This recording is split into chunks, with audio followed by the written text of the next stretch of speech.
मैं माँ हूं, धरती माँ।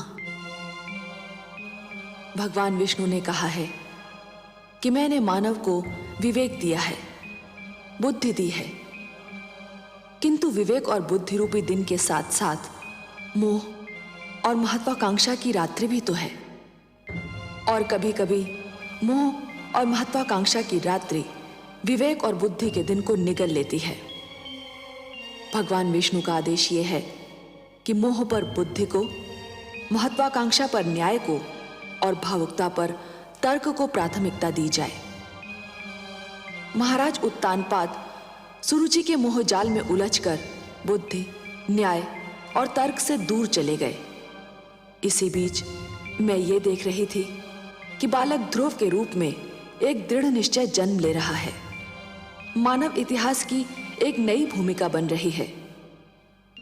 किंतु माता लक्ष्मी की भांति मैं भी ये सोच सोच कर व्याकुल हो रही हूं कि ध्रुव के दृढ़ निश्चय का क्या परिणाम होगा। याद रखो उत्तानपाद, यदि पुत्र वियोग में मेरी पुत्र वधू को कुछ हो गया तो तुम मेरे शाप से नहीं बच पाओगे। पिताश्री सुनिए तो सही। मैं कुछ नहीं सुनना चाहता। पिताश्री, पिताश्री मुझे इतना कड़ा डंडा दीजिए पिताश्री।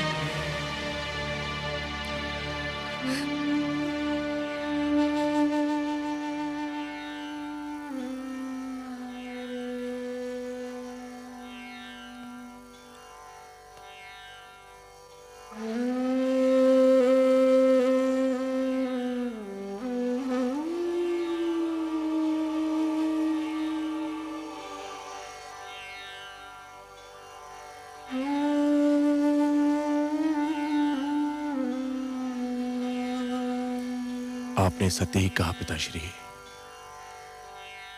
मैं ना तो अच्छा राजा बन सका, ना अच्छा पति और ना ही अच्छा पिता। मुझे दंड मिलना ही चाहिए। और यह भी सत्य है कि राजा को दंड स्वयं राजा ही दे सकता है।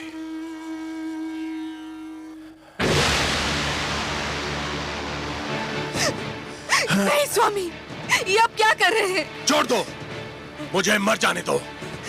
मेरे अपराध का यही दंड है, यही मेरा प्रायश्चित है। नहीं, पाप अपराध का प्रायश्चित नहीं होता। आत्महत्या पाप है और मैं आपको एक कदापि नहीं करने दूंगी।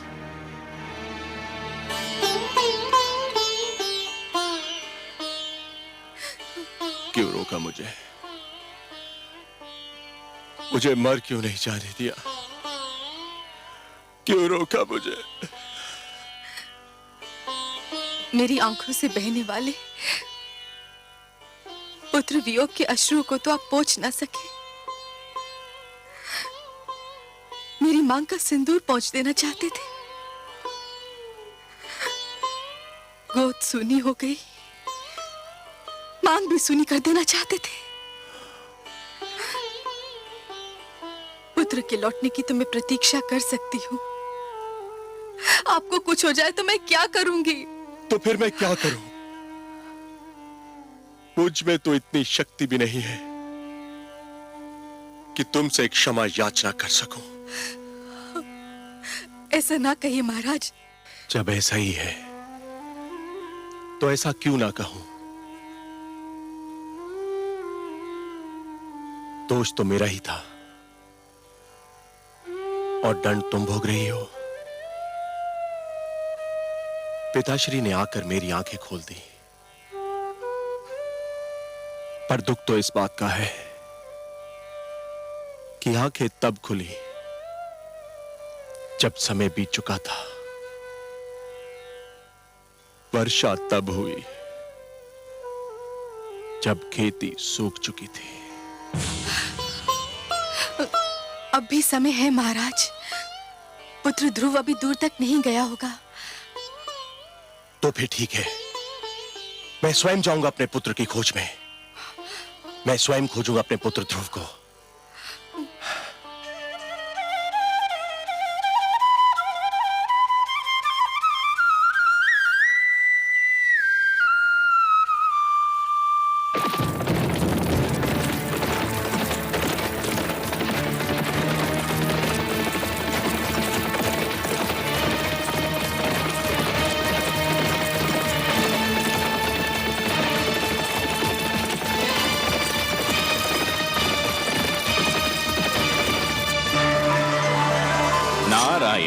नारायण।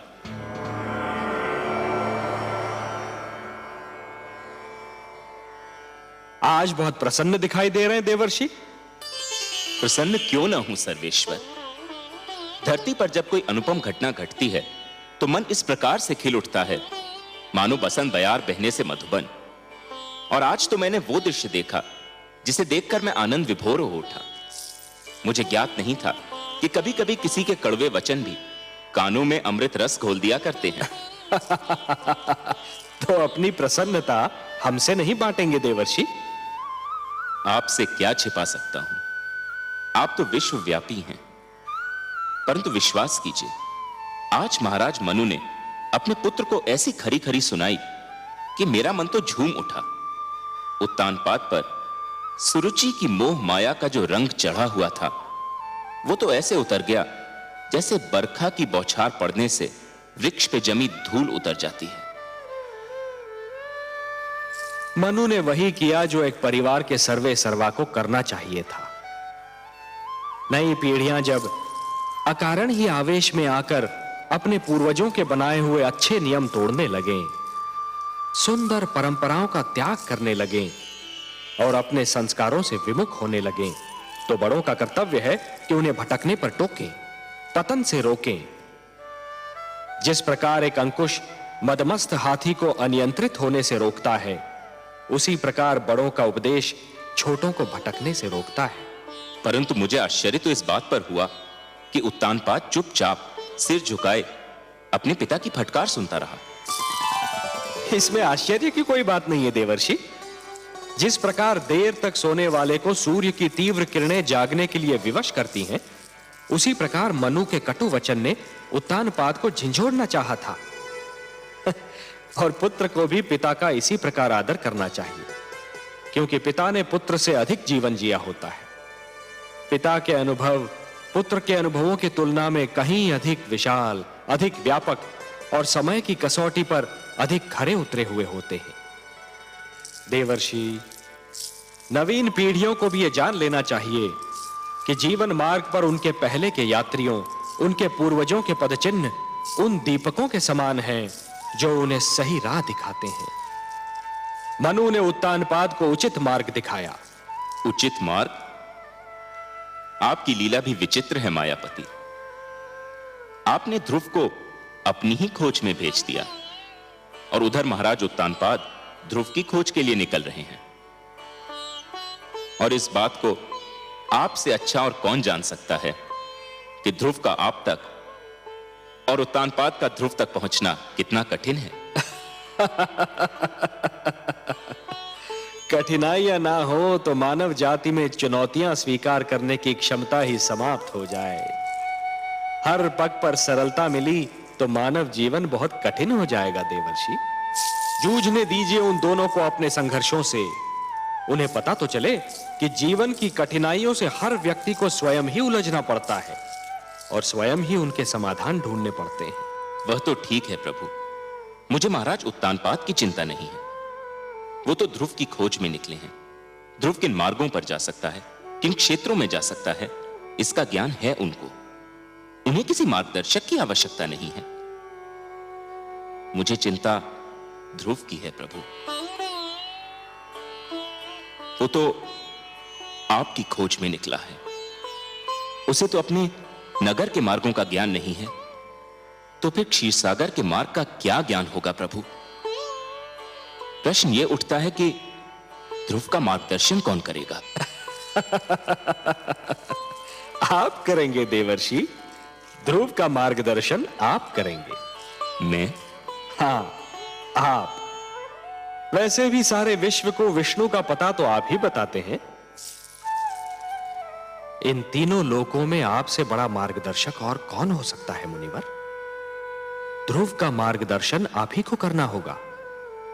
आपका कथन मेरे लिए आदेश के समान है प्रभु।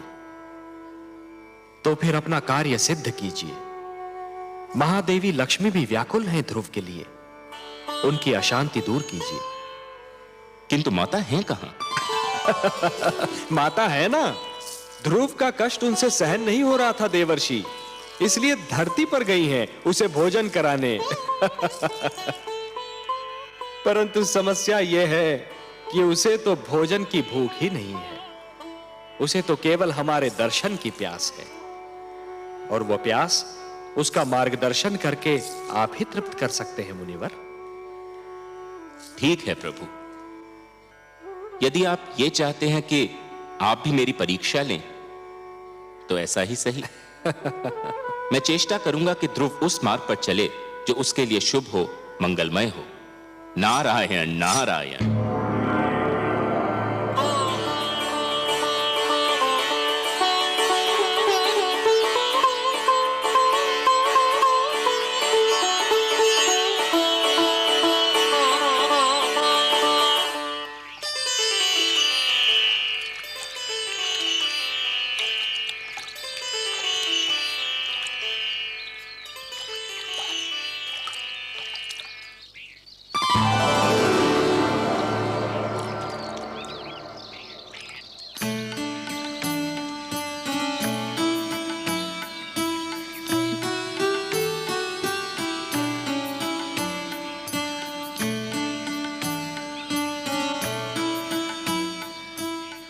अरे माता आप? हाँ, मैंने सोचा तुम जाग गए होंगे, तुम्हें भूख लगी होगी ना। आपने मेरे प्राणों की रक्षा की, मेरा इतना ध्यान रखा, पर अभी तक आपने अपना पूरा परिचय भी नहीं दिया। कहा ना कि माता हूँ। माता का परिचय क्या? माता तो एक नाते का नाम है, पर जिससे इस नाते का संबंध होता है उसका भी अपना एक नाम होता है। अच्छा, मेरा नाम तो सुनो, मेरा नाम विष्णु प्रिया है। विष्णु प्रिया अर्थात भगवान विष्णु की प्रिया। ये आप भगवान विष्णु की प्रिया है, तब तो आप ये भी जानती होंगी कि भगवान विष्णु कहाँ निवास करते हैं। नाम विष्णु प्रिया होने से कोई भगवान विष्णु की प्रिया थोड़ी ही हो जाती है। और यदि ऐसा होता तो इस समय भगवान विष्णु मेरे साथ होते और तुम्हें उनकी खोज में भटकना नहीं पड़ता। तुम्हारे लिए भोजन लाई हूँ, चलो इसे ग्रहण कर लो। मुझे क्षमा कर दो माँ, मैं जानता हूँ तुम मुझे खिलाए बिना भोजन नहीं करती थी, पर मैं भगवान विष्णु से मिले बिना तुम्हारे पास नहीं आ सकता। लो। धन्यवाद माते, मुझे भूख नहीं है। क्यों बेटे? पुत्र ध्रुव! ध्रुव! पिताश्री, पुत्र ध्रुव! पिताश्री आ रहे हैं, मुझे कहीं छुपा दो। क्यों बेटे? पिताश्री आ रहे हैं, मुझे देख लिया तो मुझे घर पकड़ ले जाएंगे। मैं घर जाना नहीं चाहता, मुझे कहीं छुपा दो माते, मुझे कहीं छुपा दो। चलो चलो मेरे साथ।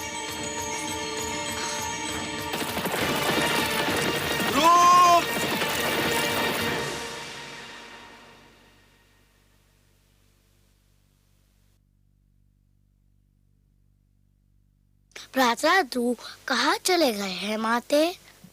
जहां भी गया हो, तुझे क्या करना है? मेरे लाल, जिस दिन तेरा जन्म हुआ था उसी दिन मैंने स्वप्न संजो लिया था कि राज मुकुट सिर्फ तेरे ही सर पर रखा जाएगा। उसी दिन मैंने मन में ठान ली थी कि राज सिंहासन पर सिर्फ तू ही बैठेगा, चाहे उसके लिए मुझे कुछ भी करना पड़े। भगवान की अपार कृपा है कि मुझे कुछ नहीं करना पड़ा। ध्रुव स्वयं ही चला गया। तेरी राह का एक ही कांटा था, वो भी दूर हो गया। परंतु पिताश्री तो उन्हें ढूंढने गए हैं। ढूंढने नहीं गए हैं पुत्र, ढूंढने का स्वांग रचा रहे हैं। नहीं तो संसार कहेगा कि पिता को पुत्र की चिंता ही नहीं। वास्तव में वो प्यार तो तुझसे करते हैं, और वो भी इसलिए कि तू मेरा पुत्र है। अब शीघ्र ही भोजन समाप्त कर ले, हमें बहुत से कार्य करने हैं।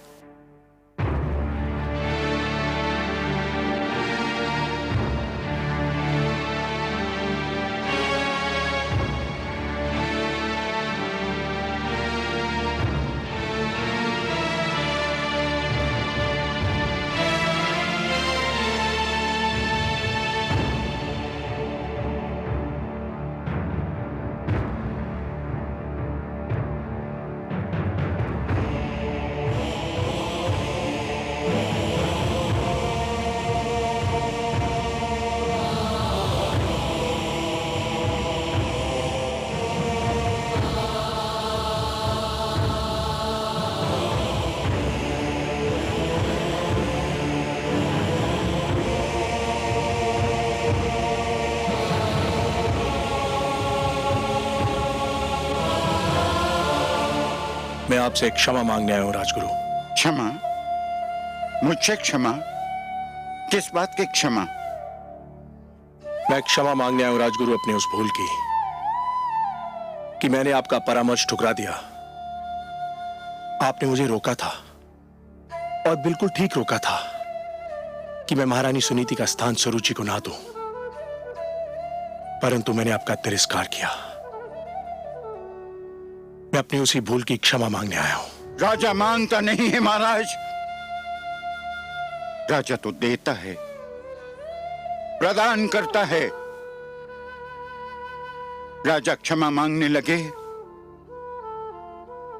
तो अपराधी को दंड कौन देगा महाराज?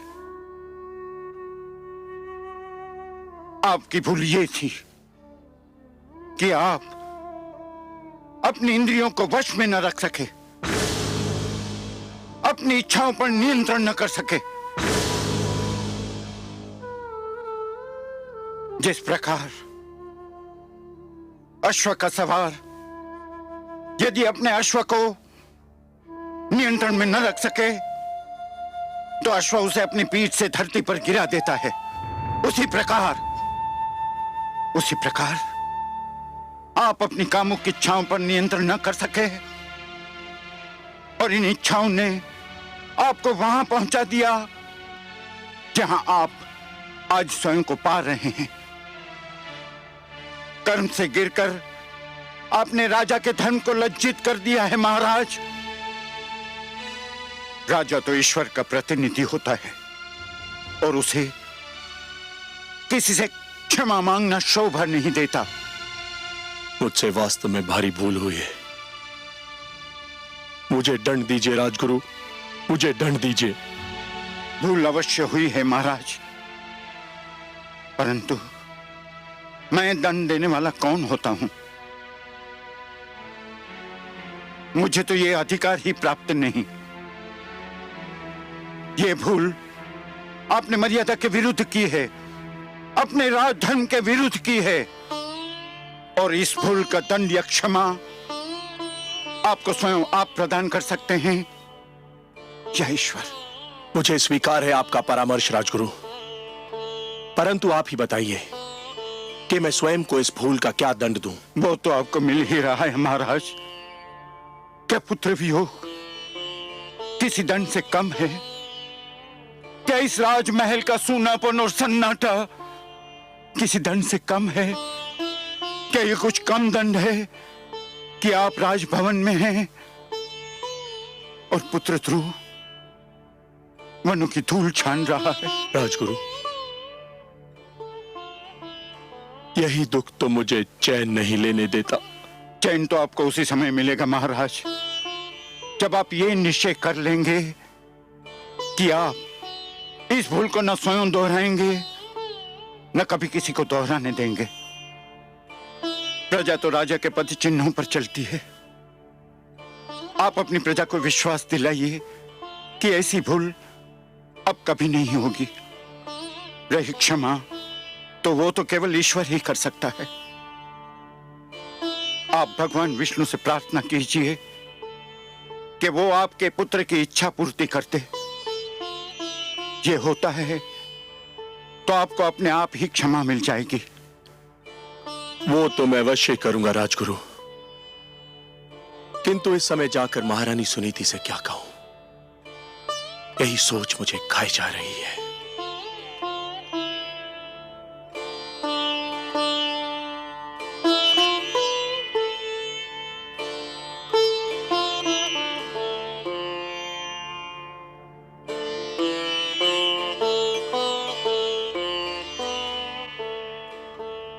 कुछ तो खा लीजिए महारानी जी।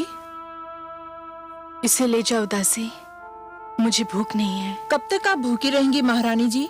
कुछ तो खा लीजिए ना। कैसे खाऊं? न जाने मेरे ध्रुव ने कुछ खाया होगा कि नहीं।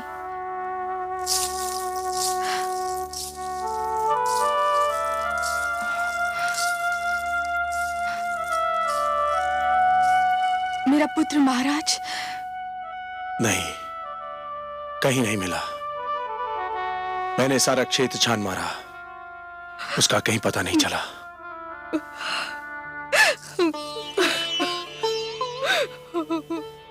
सुनीति, ये सब मेरा ही किया धरा है। दिग्विजय उतानपाद अपने अनंतपुर में पराजित हो गया। सरुचि के मोह जाल में आकर हमने आप पर और अपने पुत्र ध्रुव पर बड़ा ही अन्याय किया है। ऐसा ना कहे महाराज, ये सब मेरे भाग्य का खेल है। एक बार और चेष्टा करके देख लेते हैं। इस बार मैं भी आपके साथ चलूंगी।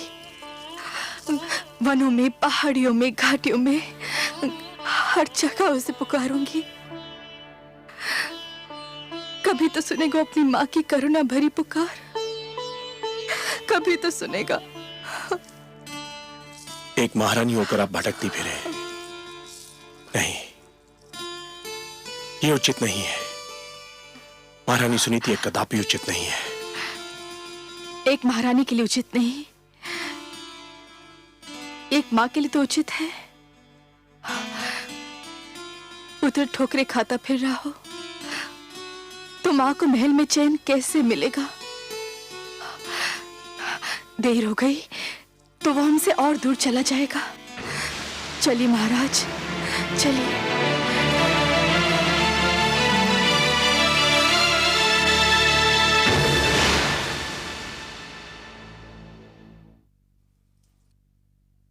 महारानी, महारानी, सब बना बनाया खेल बिगड़ गया। शुभ शुभ बोल बावली, कौन सा खेल बिगड़ गया?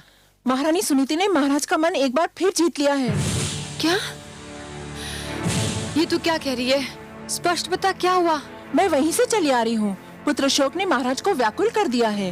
वो मेरे सामने महारानी सुनीति के समक्ष अपना पश्चाताप प्रकट कर रहे थे। क्या?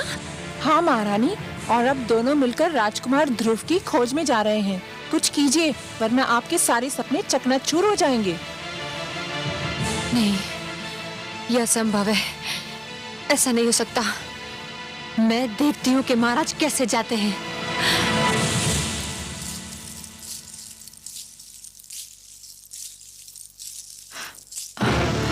आप कहाँ जा रहे हैं महाराज? क्यों? क्या मुझे कहीं जाने के लिए तुम्हारी आज्ञा की आवश्यकता है? हम अपने पुत्र को ढूंढने जा रहे हैं, जो केवल तुम्हारे कारण राजमहल छोड़कर चला गया है। हम दोनों मिलकर अपने पुत्र को ढूंढेंगे। ये अचानक पुत्र मोह कैसे उमड़ा है महाराज? पिताश्री ने आकर मेरे नेत्र खोल दिए हैं।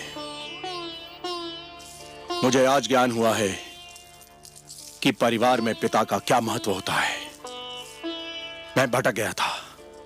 पिताश्री ने मुझे सत्य का मार्ग दिखाया है, और अब मैं इस मार्ग को कदापि नहीं छोड़ूंगा।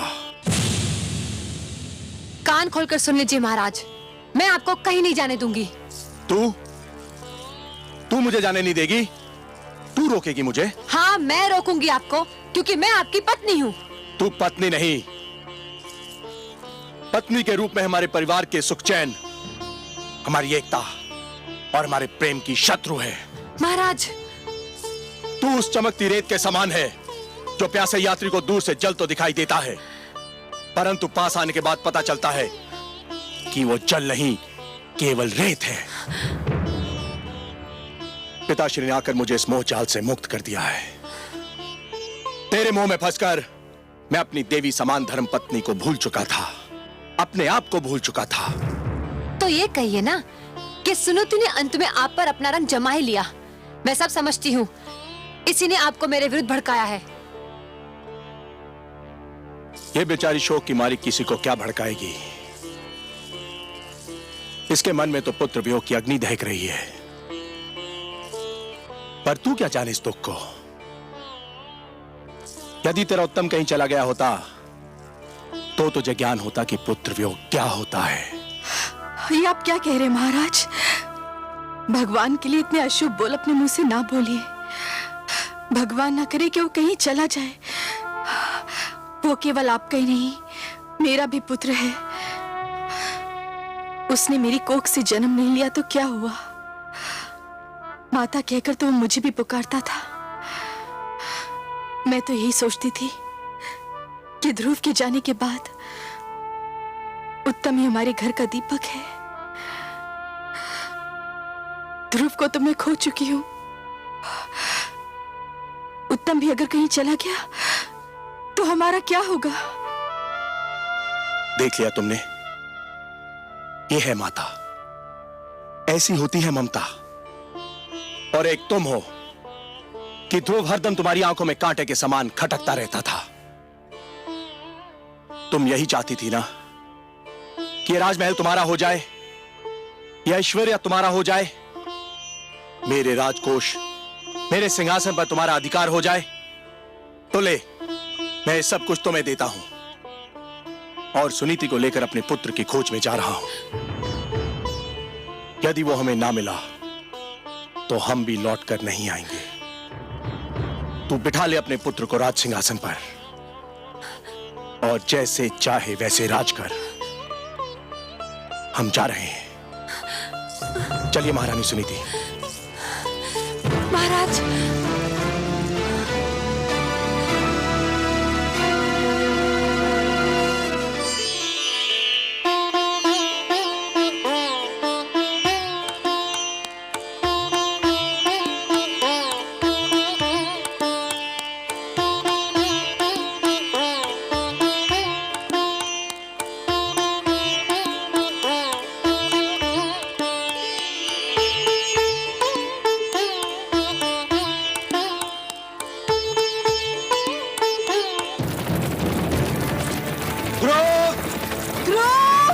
पुत्र ध्रुव!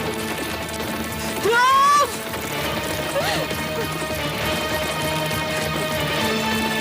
पुत्र ध्रुव! ध्रुव!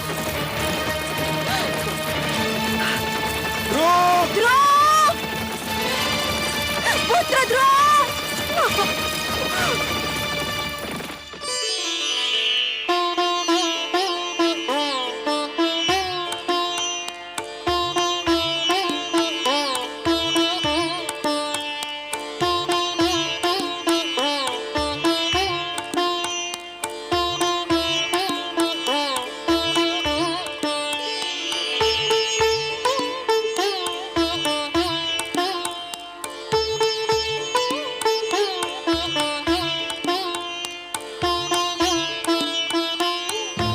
नारायण नारायण।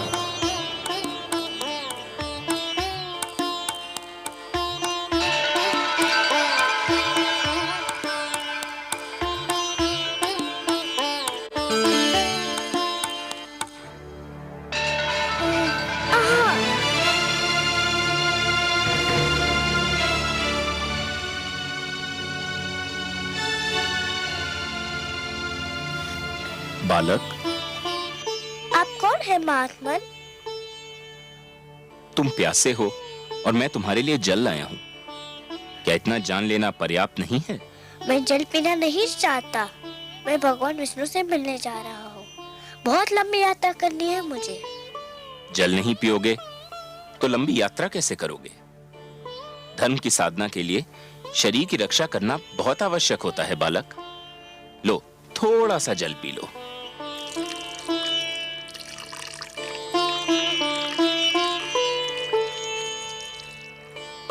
आप जो भी हो, भगवान विष्णु की खोज में यदि मेरा पथ निर्देश कर दे तो आपकी बहुत कृपा होगी।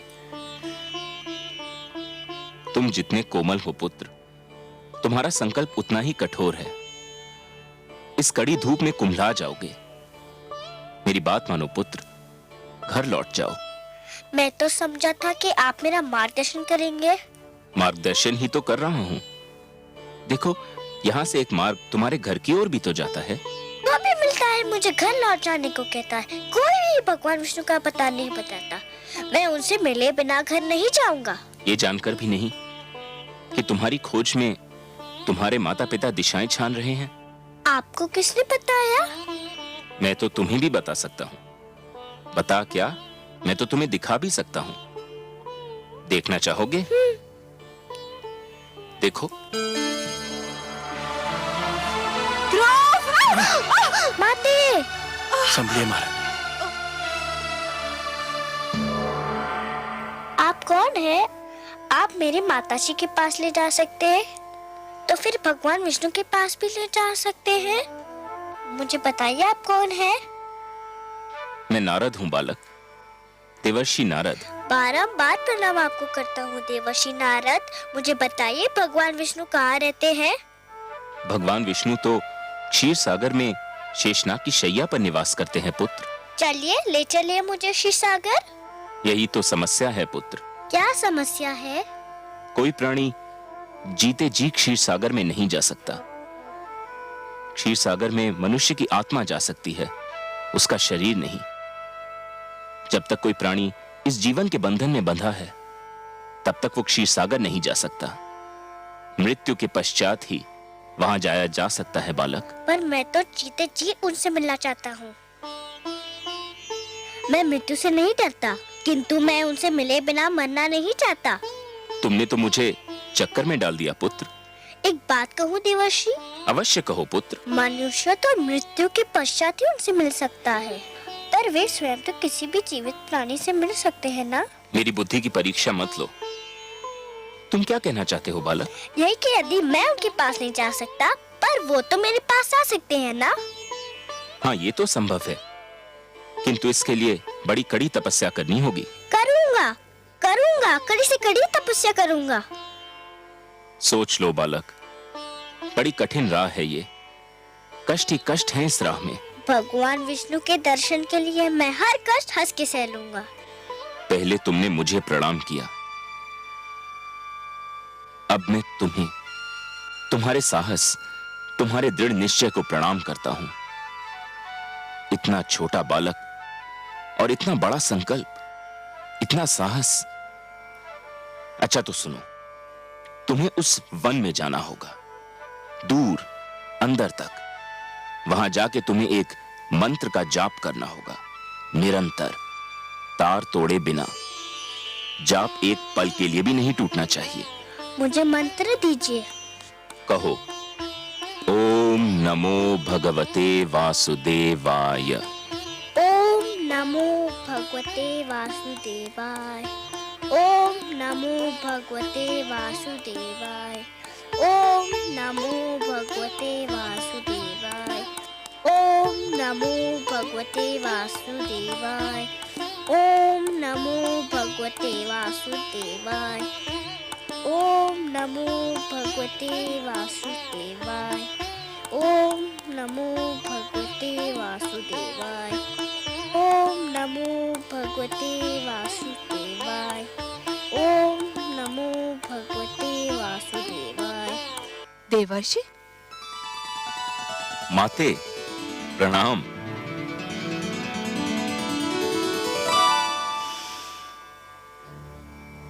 माते, क्या मुझसे कोई भूल हो गई है? आप मुझे कुछ रूठी रूठी सी दिखाई दे रही हैं। हाँ, मैं आपसे बहुत क्रोधित हूँ।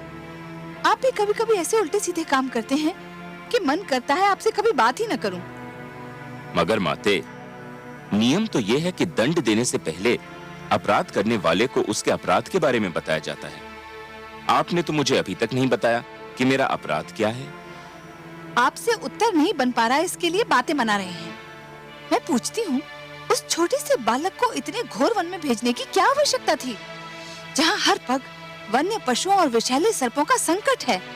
ओह, तो माता मुझसे इसलिए रुष्ट हैं कि मैंने ध्रुव को वन में क्यों भेज दिया? और नहीं तो क्या, मंत्र का जाप ही तो करना था। वो तो ध्रुव वहाँ भी कर सकता था जहाँ आप उसे मिले थे। एक कोमल काया को इतना बड़ा कष्ट देने की क्या आवश्यकता थी? परंतु माते, जहाँ मैं ध्रुव से मिला था वह एक खुला क्षेत्र था। तो क्या हुआ? नारायण नारायण। माते, आपको तो पता है कि ध्रुव के माता पिता उसकी खोज में निकल चुके हैं। हाँ, मैं जानती हूँ। माते, किसी खुले क्षेत्र में ध्रुव उनकी दृष्टि से बच नहीं पाता। कभी न कभी वह उसे देख ही लेते। यदि वह उसे देख लेते तो फिर घर ले जाने का प्रयत्न करते। यदि वो उसे घर ले जाने का प्रयत्न करते तो मंत्र के जाप का तार टूट जाता। यदि मंत्र के जाप का तार टूट जाता तो ध्रुव की तपस्या भंग हो जाती, और यदि ध्रुव की तपस्या भंग हो जाती तो भगवान विष्णु से मिलने की उसकी मनोकामना पूर्ण न हो पाती। इसलिए मैंने उसे एक ऐसे स्थान पर भेज दिया है जहां उसे कोई देख न सके माते। ठीक है, किंतु तुम जानते हो ना कि ध्रुव मुझे कितना प्यारा है। यदि उसे कोई हानि पहुंची तो माते, मैं उसके भाग्य के लिखे को तो नहीं बदल सकता। मैंने तो वही किया जो मुझे इन परिस्थितियों में उचित लगा। क्या अब भी आप मुझसे रुष्ट हैं? नहीं, परंतु संतुष्ट भी नहीं हूं। एक बात कहूं माते? कहो। आप जब भी क्रोधित होकर मुझे डांटती हैं तो मुझे बहुत आनंद मिलता है। मुझे यूं लगता है मानो किसी सुंदर मधुवन से मुझ पर फूलों की वर्षा हो रही हो। नारायण नारायण।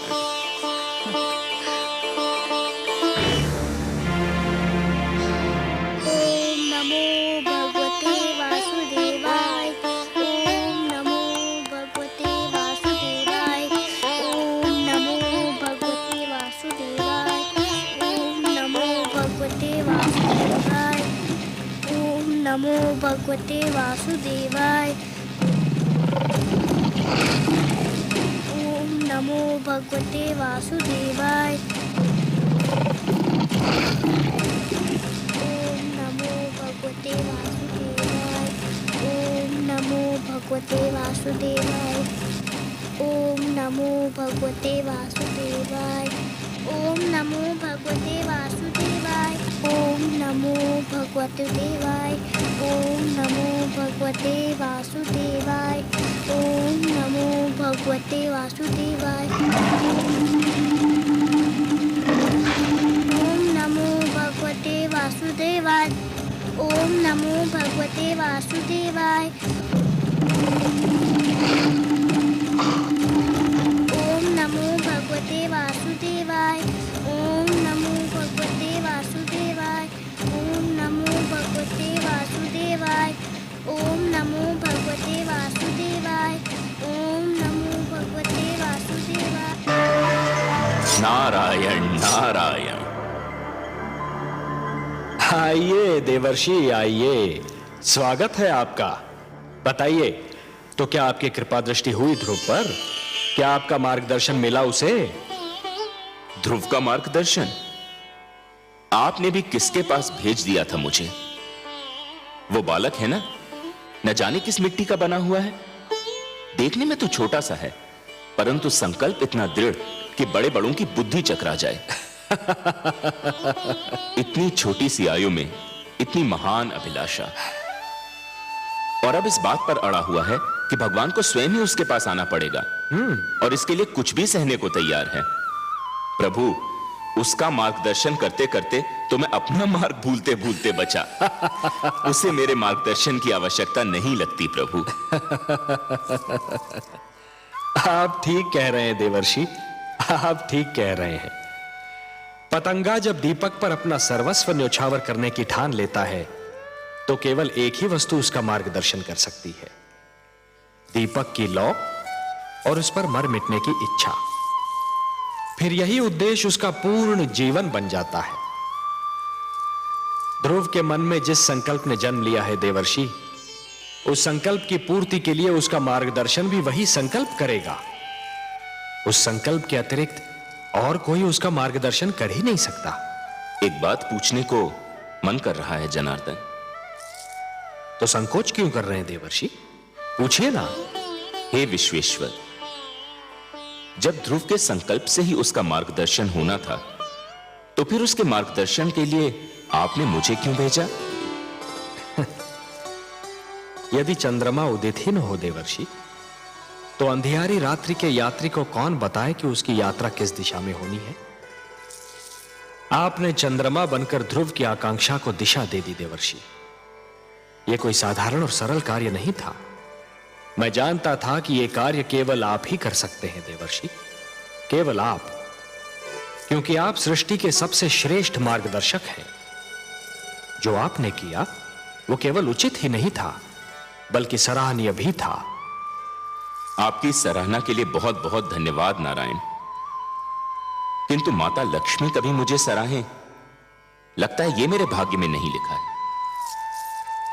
मैं जानता हूं देवर्षि, आपने जो किया उससे माता लक्ष्मी यदि रुष्ट नहीं तो संतुष्ट भी नहीं है, यही कहना चाहते हैं ना आप? आपसे क्या छिपा है अंतर्यामी? हां, माता मुझसे अप्रसन्न है। वो विवश है देवर्षि, अपनी ममता के कारण विवश है वो। उनसे तो किसी की पीड़ा नहीं देखी जाती, और फिर ये पीड़ा तो उसकी है जिसे उन्होंने स्वयं अपना पुत्र मान लिया है। इसलिए आप पर थोड़ा सा क्रोधित हो गई थी, और फिर क्रोध का प्रदर्शन भी तो अपनों से ही किया जाता है ना देवर्षि। आपको अपना समझती हैं, आप पर कृपालु हैं, इसलिए कभी कभी आप पर अपने क्रोध के पुष्प भी बरसाती रहती हैं। आपको भी तो आनंद मिलता है इससे। आपने मेरे मन की बात कह दी प्रभु। सच पूछिए तो माता के मुख से यदि कटुवचन भी निकले तो उनसे मधु की बूंदें टपकती दीख पड़ती हैं। किंतु माता अभी देवलोक लौटी नहीं क्या? ममता चिंता का दूसरा नाम है। आपने तो ध्रुव को भेज दिया वन में, अब माता का मन तड़प उठा कि कहीं वन के पशु उसे कोई हानि न पहुंचा दे। इस समय वो ध्रुव की रक्षा का प्रबंध करने शिव भार्या पार्वती से मिलने कैलाश पर्वत गई है। इस पुराण में है निहित, इस पुराण में है निहित जप तप और योग ध्यान। विष्णु पुराण, विष्णु पुराण, विष्णु पुराण।